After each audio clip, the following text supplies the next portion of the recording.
Hello students, welcome back to my channel. आज मैं आपके साथ डिस्कस करने वाली हूँ आपकी बीए सेकेंड ईयर की जो बुक है कॉम्पिटिटिव गवर्नमेंट एंड पॉलिटिक्स, उसका कोड है PLS 201। उसका यूनिट नंबर 4 का टॉपिक नंबर 1 आज हम डिस्कस करेंगे और टॉपिक नंबर 2 भी हमने हमारे चैनल पर प्रोवाइड किया गया है।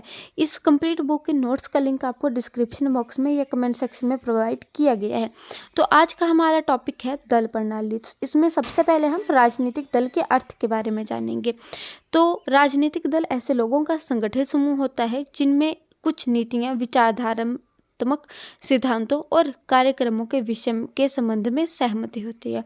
तो राजनीतिक दल के निर्माण के लिए लोगों में विचारात्मक एकता का होना अति आवश्यक है, अपितु उनमें संवैधानिक संगठन होना और संवैधानिक साधनों द्वारा राजनीतिक शक्ति प्राप्त करने पर विश्वास होना भी अति आवश्यक है। अब राजनीतिक दल की दो परिभाषा दी गई हैं। तो पहली परिभाषा है लिकोक के अनुसार।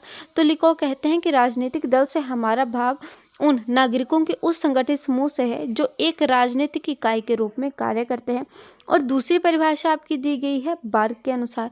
तो बार्क कहते हैं कि लोगों की ऐसी संस्था जो राष्ट्रीय हितों की उन्नति के लिए उन सिद्धांतों के आधार पर प्रयत्न करती है तथा उन जिन्हें संस्था के सदस्य स्वीकार करते हैं। अब राजनीतिक दल की कुछ विशेषताएं एवं कार्य भी बताए गए हैं। पहली है कि राजनीतिक दल का जो महत्वपूर्ण कार्य है वो ये है कि राष्ट्रीय एकता का एक साधन है। जनता और सरकार के मध्य ये कड़ी का कार्य करती है। विरोधी दल बनाना संभव हो पाता है। आर्थिक तथा सामाजिक सुधार के लिए कार्य करती है। चुनाव लड़ना, सरकार बनाना, राजनीतिक शिक्षा, सार्वजनिक नीतियों का निर्माण, लोकमत तैयार करना, राष्ट्रीय हितों का प्रचार प्रसार, शांतिपूर्ण उपायों में विश्वास करती हैं, शासन पर नियंत्रण की इच्छा होती है, इसीलिए राजनीतिक दलों का निर्माण किया जाता है। निश्चित कार्यक्रम होते हैं तथा सरकार को निरंकुश बनने से रोकती है। मूल सिद्धांतों पर सहमति तथा संगठन, ये थे राजनीतिक दल की कुछ विशेषताएं एवं कार्य। अब हम बात करेंगे राजनीतिक दल के गुणों के बारे में। तो ये गरीब लोगों को चुनाव लड़ने की सुविधा प्रदान करती है, सामाजिक तथा आर्थिक सुधार लाती है, राष्ट्रीय एकता की भावना को उत्पन्न करती है, शांतिपूर्ण ढंग से सरकार का परिवर्तन संभव हो पाता है। दल जनता और सरकार के मध्य कड़ी का कार्य करते हैं। विरोधी दल कानून की बुराइयों को दूर करते हैं, लोगों की राजनीतिक शिक्षा प्रदान करते हैं। राजनीतिक दल मतदाताओं का ध्यान बड़ी समस्याओं की तरफ जो है वो केंद्रित करने का कार्य करते हैं। जनमत का निर्माण होता है। राजनीतिक दल कार्यपालिका तथा विधानपालिका के सहयोग उत्पन्न करती है। विरोधी दल सरकार की निरंकुशता को रोकते हैं, दृढ़ सरकार की स्थापना में सहायक होते हैं। राजनीतिक दल लोकतंत्र के लिए आवश्यक हैं तथा लास्ट इसका पॉइंट आ जाता है कि राजनीतिक दल मानवीय प्रकृति के अनुसार है। तो ये थे राजनीतिक दल के कुछ गुण। अब हम बात करेंगे राजनीतिक दल के दोषों के बारे में। तो दल प्रणाली के कुछ दोष भी हैं, जैसे राष्ट्रीय एकता को ये खतरा होती है, राष्ट्रीय हितों को हानि पहुंचाई जा सकती है, राजनीतिक दल व्यक्तित्व को कुचलते हैं, राजनीतिक दल भ्रष्टाचार फैलाते हैं, राजनीतिक दल नैतिक स्तर को गिराते हैं और देश योग्य व्यक्तियों की सेवाओं से वंचित रह जाता है, क्योंकि जो वोट डालते हैं वो व्यक्ति को ना देकर पार्टी को वोट डालने का कार्य करते हैं, मीन्स दल को वोट डालते हैं। सत्तारूढ़ दल की तानाशाही देखने को मिलती है। जो दल जो है वो सत्ता में होगा उसकी तानाशाही हमें देखने को मिलती है। बहुदलीय प्रणाली में अस्थायी सरकारें होती हैं, क्योंकि सरकार का परिवर्तन करना काफ़ी ज़्यादा ईजी आ जाता है। फिर आता है संकट काल में खतरनाक सरकार मानी जाती है, क्योंकि बार बार विरोध का जो है विरोधी दल के द्वारा सरकार की नीतियों का विरोध होता है। शिक्षा संस्थाओं पर प्रभाव पड़ता है। प्रशासन में हस्तक्षेप देखने को मिलता है। नकारात्मक आलोचना, सत्तारूढ़ दल मतदाताओं के अधीन वोट प्राप्त करने के लिए रोचक कानून बनाते। नकारात्मक आलोचना, प्रशासन में हस्तक्षेप, पार्टी में स्वार्थी नेताओं का प्रतिनिधित्व। तो ये थे राजनीतिक दल के कुछ विशेषताएं, कार्य, गुण तथा दोष। अब हम बात करेंगे राजनीतिक दलों के प्रकारों के बारे में या रूपों के बारे में। तो आज लोकतंत्र का युग है और लोकतांत्रिक शासन प्रणाली राजनीतिक दल के बिना कार्य नहीं कर सकती है। दल प्रणाली कई प्रकार की होती है, जैसे एक दलीय, द्विदलीय तथा बहुदलीय प्रणाली। सबसे पहले हम बात करेंगे एक दलीय प्रणाली के बारे में। तो एक दलीय प्रणाली वह प्रणाली होती है जिस राज्य में एक ही राजनीतिक दल का बोलबाला हो तथा जहां उस राजनीतिक दल का निर्माण करने की आज्ञा ना हो, मीन्स किसी और दल का निर्माण करने की आज्ञा ना हो, उस प्रणाली को एक दलीय प्रणाली कहा जाता है। मीन्स या तो एक ही दल होगा या दूसरे दलों के निर्माण की अनुमति ही प्राप्त नहीं होगी।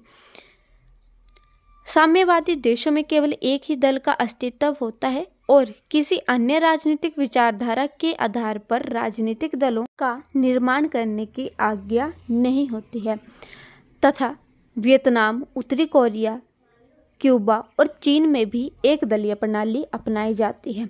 तो इसके कुछ गुण भी हैं तथा इसके कुछ दोष भी हैं।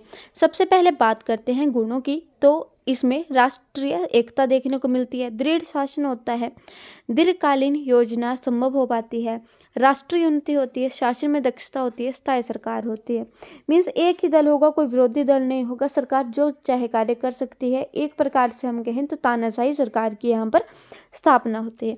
और दोष भी हैं, जैसे लोकतंत्र के विरुद्ध इसको माना गया है, तानाशाही की स्थापना होती है, संवैधानिक साधनों पर से सरकार को बदलना कठिन कार्य है, नामात्र के चुनाव होते हैं, सरकार उत्तरदायी नहीं रहती है, व्यक्तित्व का विकास नहीं होता है, लोगों को राजनीतिक शिक्षा नहीं मिलती है तथा विरोधी दल का अभाव, सभी हितों का प्रतिनिधित्व नहीं मिलता है। तो ये थे एक दलीय प्रणाली के गुण तथा दोष एवं अर्थ। अब हम बात करेंगे द्विदलीय प्रणाली के बारे में। तो द्विदलीय प्रणाली के अंतर्गत केवल दो मुख्य महत्वपूर्ण दल होते हैं। दो मुख्य दलों के अतिरिक्त और भी दल होते हैं परंतु उनका कोई महत्व नहीं होता है। सत्ता मुख्य रूप से दो दलों में बदलती रहती है। इंग्लैंड, अमेरिका में द्विदलीय प्रणाली को अपनाया गया है। इसके कुछ गुण भी हैं तथा दोष भी हैं। गुण जैसे सरकार आसानी से बनाई जा सकती है, संसदीय सरकार के लिए लाभदायक है, स्थिर सरकार होती है, सरकार आसानी से बदली जा सकती है, संगठित विरोधी दल देखने को मिलता है, दृढ़ सरकार तथा नीति में निरंतरता होती है, जनता स्वयं सरकार चुनती है, निश्चित उत्तरदायित्व, राजनीतिक एकरूपता तथा प्रधानमंत्री की शक्तिशाली स्थिति। तो द्विदलीय प्रणाली में और दल भी होते हैं परंतु मुख्यतः दो दलों का जो है इसमें शासन देखने को मिलता है। मीन्स के और दल तो होंगे परंतु वो दल सिर्फ और सिर्फ नामात्र के होंगे। मुख्यतः दो दल ही सरकार का जो है सरकार में कार्य करेंगे। मीन्स कभी एक दल का शासन होगा तो कभी दूसरे दल का शासन होगा। तो ये थे द्विदलीय प्रणाली के कुछ गुण। अब हम बात करेंगे द्विदलीय प्रणाली के दोषों के बारे में। तो कानून दलीय हितों को के समक्ष रखकर बनाए जाते हैं, मंत्रिमंडल की तानाशाही देखने को मिलती है, विधानमंडल के महत्व की कमी, राष्ट्र दो विरोधी गुटों में बंट जाता है, सभी हितों का प्रतिनिधित्व नहीं मिलता है, मतदाताओं को सीमित स्वतंत्रता। अब बात करेंगे बहुदलीय प्रणाली के बारे में, जो प्रणाली भारत में भी अपनाई गई है। बहुदलीय प्रणाली में दो या दो से अधिक दलों का राजनीतिक क्षेत्र में भाग होता है। प्राय इन दलों में से कोई दल इतना अधिक शक्तिशाली नहीं होता कि वह बिना किसी दल की सहायता से सरकार बनाने में सक्षम हो। Bharat, France, Italy, Japan, Germany आदि देशों में जो है इसी प्रणाली को अपनाया जाता है।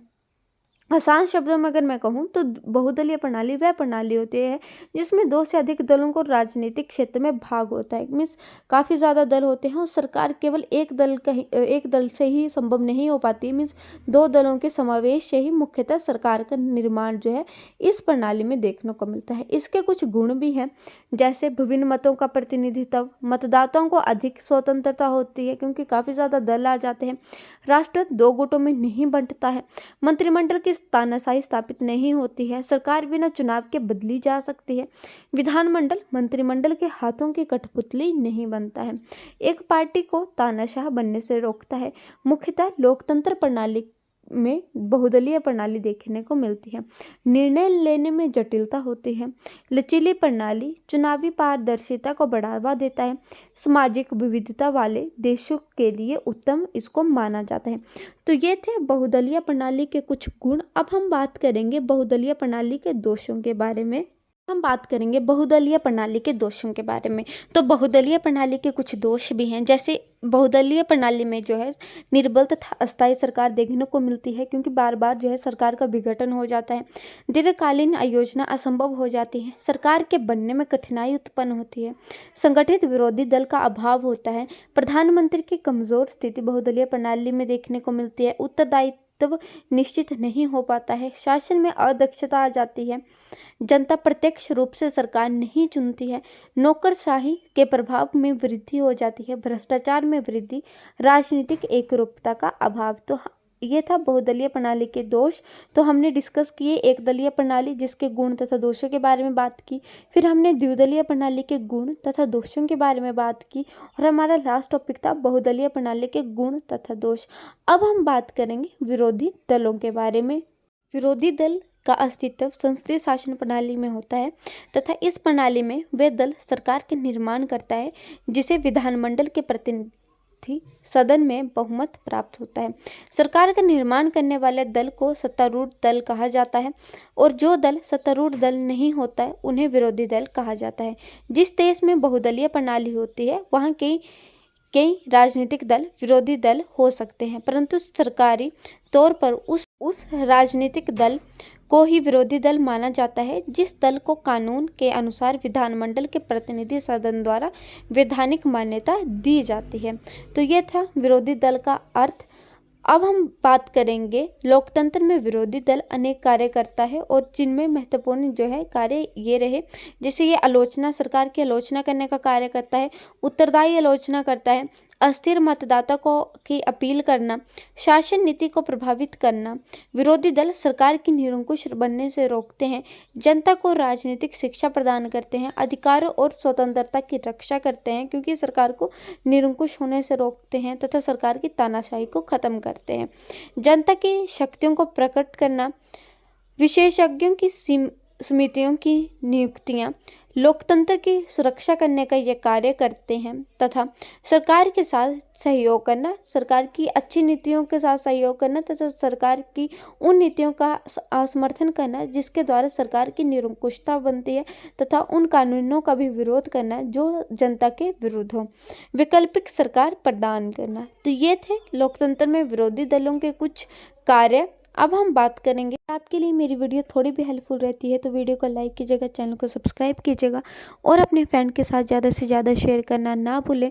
और इस क्वेश्चन से रिलेटेड कोई भी क्वेरी है तो प्लीज़ कमेंट सेक्शन में कमेंट करके ज़रूर जाइएगा। Thank you.